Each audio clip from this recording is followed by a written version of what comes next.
A'udhu billahi minash shaitanir rajim. Bismillahir rahmanir rahim. In today's video, we're going to talk about the clash of cultures. The agenda: understanding female nature, Western influence on women, impact on men in Western systems, cultural resilience in non-Western communities, the war of realities. Let's begin. Can you see? Okay. First, to understand culture clash, you need to understand female nature, because women have always been the primary carriers of culture in every civilization. They raise the next generation, they preserve customs, language, tradition in the home. But female nature isn't fixed in the way male nature is. A man's identity is rooted in his function, his role, his honor, his consistency. A woman's identity is highly adaptive, and that's not a flaw. That's a design. It's what allows women to survive different environments. A woman in a traditional village behaves differently from one in a Western city.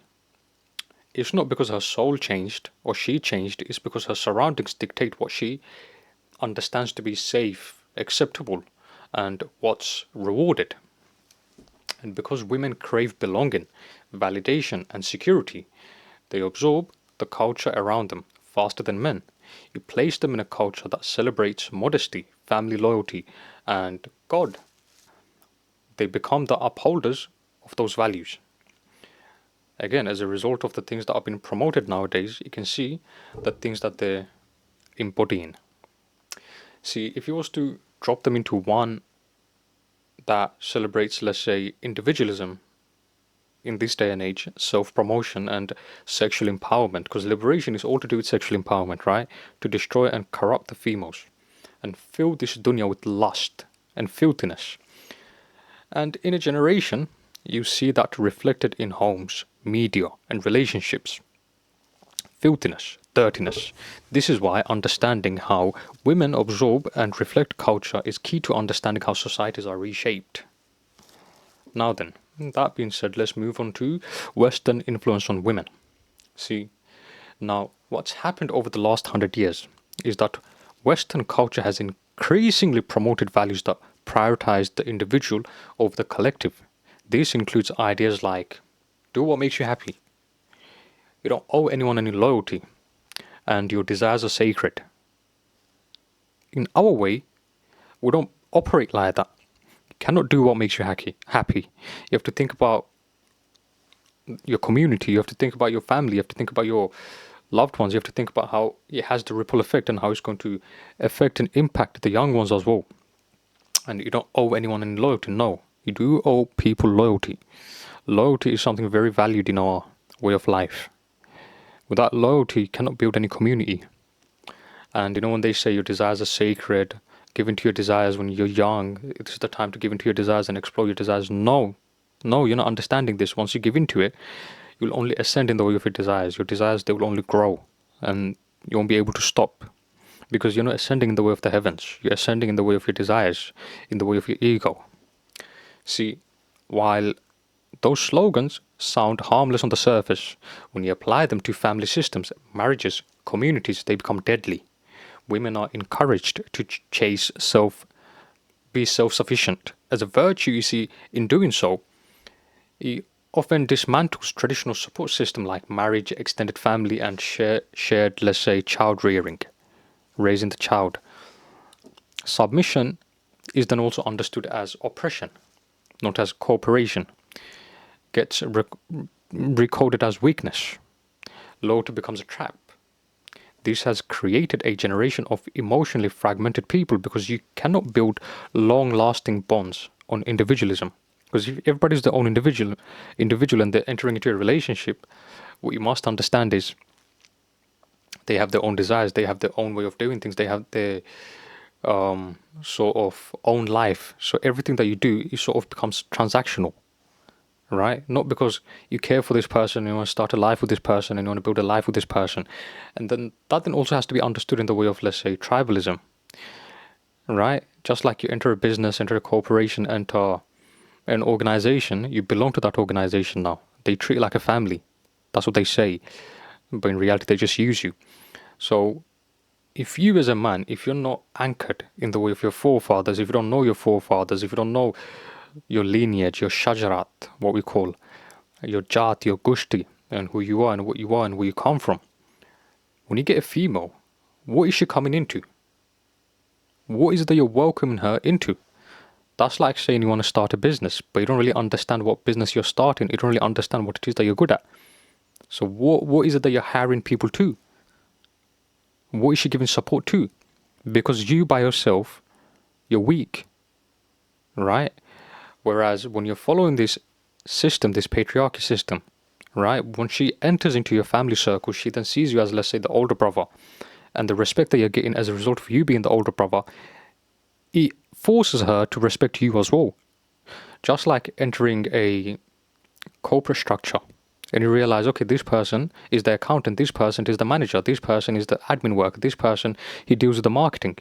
You give them their respect accordingly. You speak to them accordingly. The same way, if you're just by yourself, then you're behaving like a freelancer. You're moving like a freelancer. There's no structure in place. There's no system in place. And she doesn't really know where you belong. You also don't understand where it is that you belong. So you're just drifting, moving from one place to another, trying to find a belonging. Going from this mosque to that mosque and calling these people your brother, calling that person your brother. That's not how you're going to find a belonging. Because you're not finding that connection. It's all surface level. Right? So then, if you don't understand that, especially in this day and age, you cannot build long-lasting bonds or long-lasting relationships on individualism, then you will also understand the fastest group to absorb this nonsense of individualism are women. Not because they're weaker, but because, as I said, women reflect the culture they live in. Right? Now, impact on men in Western systems. While the focus has been on liberating women, what no one talks about is how modern systems systematically humiliate men. Today, a man is judged entirely by performance matrix. His salary, his car, his social status, his traditional instincts for leadership, protection and honor are labeled as toxic. Men are discouraged from expressing emotion, but also criticized for being emotionally unavailable. They're told to be protectors, but also shamed for being masculine. This leaves men in a no-win situation. The authority is undermined at home, at work, in relationships, many retreat into silence, internal frustration, or destructive habits. Right? And what the system does, intentionally or not, is turn men into disposable tools, valued only for what they can produce. Men cannot produce anything if they don't have a strong female figure behind them. Right? And we can go more deep into it later. So, if the system only values men for what they can produce, not who they are, it's why we're seeing male depression, suicide, and social withdrawal. It's rising worldwide. This systemic humiliation has caused a breakdown of male identity. Men don't know where they fit anymore. They feel disconnected from family, their community, their purpose. Their expectation now is to conform to modern sanitized version of manhood. Be sensitive, but not weak. Lead, but don't be controlling. Be stoic, but vulnerable. It's impossible. How are you going to be leading a group? How are you going to be a leader and not be controlling? You have to have some level of control. So this foolishness that they propagate is mind-boggling. And because most men have been stripped of their spiritual and tribal roots, they turn to artificial replacements. So you can see hustle culture, red pill movements, online gurus, hyper-masculine media, or they just totally retreat within themselves. They withdraw from society. The tragedy is a man without clear identity becomes easy to manipulate. He's made to feel that he only has value when he is productive. But then again, a man cannot be productive because productive has the word produce in it. You're producing while being active. So product is produce, right? And then active, productive. So if he didn't understand that, if he doesn't know his purpose, then what is he producing? How can he be productive? Because he doesn't know what to produce. He is capable, but no one is giving him any power. No one is rooting for him. No one is giving him the shabash. What's shabash? Giving him a pat on the back and telling him that he can do it. Giving him any bit of motivation. So when he can't meet those external standards, he spirals. And he will end up destroying himself. This is why guiding men, especially in this day and age, is immensely needed. Because again, as a result of us living in the time that we're living in, you can see how people are from different dimensions are engaging with this world. Right? Because again, those that came before us and those that came before them, generation prior to our generation and generation prior to that generation, they're completely different. The things that they grew up on, the things that they consumed, how their mentality was formed, how they think, how they approach things, is completely different than us. Then you can see there's this gap between us and them when it comes to understandings, when it comes to ways of doing things. Because they're very sort of traditional, but at the same time they don't understand how things are unfolding, especially in this day and age. So the negativity and the difficulties that the young ones are experiencing and they're dealing with is not something that they can help with because they've never experienced it. They've never had to deal with these problems, right? So as a result of them not having to deal with these problems, it's not something that exists within their realm. As a result of it not existing, when they hear about it, it's something that seems very foreign to them. So they don't know what to do about it, so they just dismiss it. So this is why we need people that understand these things. We need people that sort of can share their expertise on these topics. Not just heedlessly come here and say this is halal and this is haram and this is good and this is bad and don't do this and don't do that. People are lost in social media. Just by you saying don't do this and don't do that, it's not going to help anyone. You're not understanding this. These people, they're scaling in the way of their inappropriateness, in the way of their filthiness, in the way of their corruptness. You have to also be on social media now. If you have what it takes, if you have the power, if you have the strength and you don't care for showing your face and you don't care for being humiliated and you don't care for taking a bit of humiliation and insults, because that's what it is. Being on social media nowadays is just people cursing you and backbiting you, calling you a kuffar and calling you a munafiq and calling you a kafir and saying they left everything. Because jealous people with hate and people with insecurities, and they dash it all on you. So if you can handle it, then mashallah, social media is for you. Otherwise, the negativity itself, it will destroy you. This is why don't be on social media. If you're a normal person, if you want to live a normal life, don't be on social media. Don't show your face on social media. It's not a good thing at all by any means. We don't have social media for the last 5 years, 6 years. We've never been on social media. Of course, we know what it is. We go on it here and there just to keep up with everything that's happening. Because after some time, it's just like the language, it changes. The memes, it changes. Everything changes. And it's like, what is this? I don't understand the way they're speaking. I don't understand the things that they're saying. So sometimes you have to keep up with it. But at the same time, we're saying to you, don't be too in tune with it. Because you'll destroy your soul. Now then, let's move on to the next slide. I think we said enough.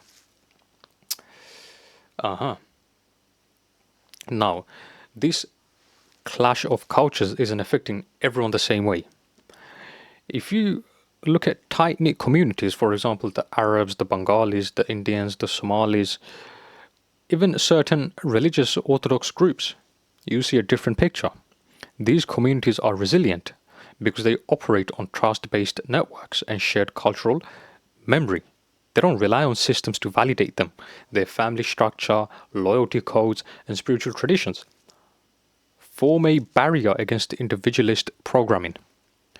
In these cultures, your identity comes from your lineage, your elders, your deen, not your Instagram followers, and because of that, they've managed to preserve marriages, extended family ties, and business relationships that outlast performance-based Western models. Right? Where modern systems fragment and isolate, these communities resist by valuing collective memory. Because again, especially nowadays, getting married, being in a relationship, having kids, anything and everything is just for likes, it's just for social media, it's just for Instagram Reels, it's just for TikTok. It ruins everything. You can't even go out. You go out and see these people just pulling their phone out and recording anything and everything. Why? What happened to having real fun? They don't want to have fun. They want to show the world that they're having fun while faking it. So what kind of foolishness is this? This is why we don't go out. We don't speak to no one. We don't hang around with people. I deleted my number from everyone. I blocked everyone and removed my SIM. I finished. Done. It's nonsense. They ruined everything. There's no niceness left. So what's the point? What's the point of engaging with people? It's just everybody's filled with negativity. Everybody's filled with filthiness. And you can see, you can feel it in their aura. You can feel it in their energy that people aren't even trying to keep themselves clean anymore. Because the attacks of shaitan is not something that they can resist, because shaitan has promised Allah he's going to attack you from 6 corners, 6 directions. It's not easy. If you're not putting up a fight, if you're not giving power to your soul, if you're not strengthening your soul, you'll be destroyed. Shaitan will completely turn you off. Then you don't have any power to resist anything, to fight anything, to put up a fight. And you're just sitting there, depressed, miserable, backbiting people, gossiping about people, hating on people. Why? Because your life is miserable. Because again, shaitan has destroyed you. Shaitan has turned you off. That was exactly the goal of shaitan. Do you not understand? He hates humanity. He hates the children of Adam. Wake up. Let's talk about it. And this brings us to the heart of the matter. The war of realities. What we're witnessing isn't just cultural decay. It's a direct clash between organic memory and synthetic programming. Organic memory is tradition. It's the wisdom passed through generations. How a father treats his son, how a woman respects her elders, how communities gather for Jummah, for Eid, for weddings, for funerals.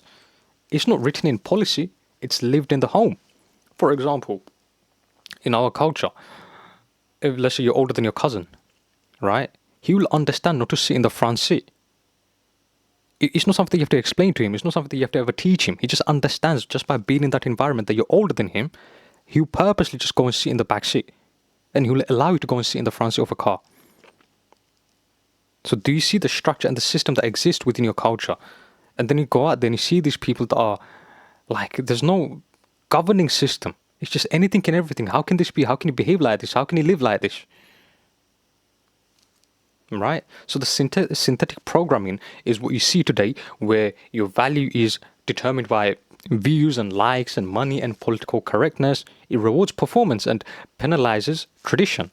So if you're a man who wants to hold on to the ways of his forefathers, and again, it's impossible to exist in this modern system and this modern way of life, because this ancestral pull, it won't allow you to engage with it. It won't allow you to give into it. It's not something you are, let's say, resisting, or you yourself saying, yeah, I'm going to stand up against it. No, it's something within you. It keeps calling you. It keeps telling you that don't give into these things. And it's like, you think to yourself, look, these people, they're having fun. Why can't I just be like them and have fun? But then something keeps telling you within yourself that, no, you have responsibilities. You're a man. You cannot walk away from your responsibilities. Because what does it mean to enjoy life? There's no enjoyment for a man. Enjoyment is to what? To abandon responsibilities and not to think about your responsibilities. That's the only time you can enjoy. In reality, there is no enjoyment for a man. A man of responsibilities, he has no enjoyment in this dunya. He's got work to do. The war plays out in business, education, family structures, and social norms. And because it's subtle, many people don't even notice it happening. But the consequences are real. Families fragment, male authority is eroded, and people become spiritually numb. Right? Because they don't hear about it, nobody's talking about it, nobody's teaching them these things. They just get so used to it, they're just numb. So how can this be? If we don't recognize this clash for what it is and reclaim our organic memory, our values, our trust networks, we risk becoming a society that looks connected on the surface, but is spiritually dead underneath. And that cannot be. Because you're just like a hollow tree. Standing tall, but you're empty. No power. You're not rooted. Thank you for listening. May Allah bless you, and may Allah forgive me. Ameen.